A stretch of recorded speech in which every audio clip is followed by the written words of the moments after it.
As you can imagine, lawmakers in Washington are still reeling after yesterday's attack. Abigail Robertson brings us more now on the shooting aftermath from Capitol Hill. An attack on one of us is an attack on all of us. Partisan politics paused for a day as Capitol Hill united in prayer for those injured in Wednesday's attack. We were sitting ducks. I mean, we had nothing to fight back with but bats. Congressman Roger Williams told us of efforts to help his wounded aide, Zachary Barth, including Representative Jeff Flake tying a tourniquet around his leg. All the time he was bleeding and we were under fire, he was texting.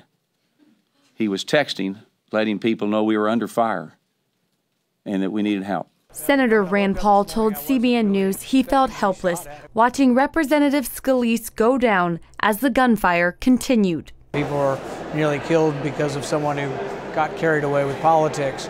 Paul says had Scalise, as a House leader, not had his Capitol Police security detail with him, it would have been a massacre. True heroes, man and a woman. They confronted the attacker, returned fire. Both were wounded, both in the hospital, but probably saved the lives of many people. The Democratic baseball team practicing nearby stopped and prayed in the dugout upon hearing the news. That type of emotion swept Capitol Hill as other lawmakers learned of the shooting. Senator Langford told CBN how he saw various staffers gathered in prayer, and he ended his floor speech praying for those injured and thanking God for his protection. He says colleagues are now talking about the rise in death threats to lawmakers. Many of my fellow colleagues have faced a lot of personal death threats to them and to their family. And we see what that really looks like when that actually gets carried out by some individual that moves from just making threats or being a person that's angry to actually carrying that out. Earlier, President Trump called for unity as he spoke to the nation about the shooting.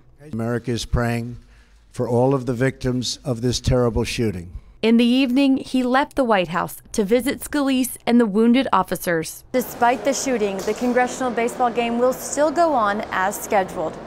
Reporting from Capitol Hill, Abigail Robertson, CBN News.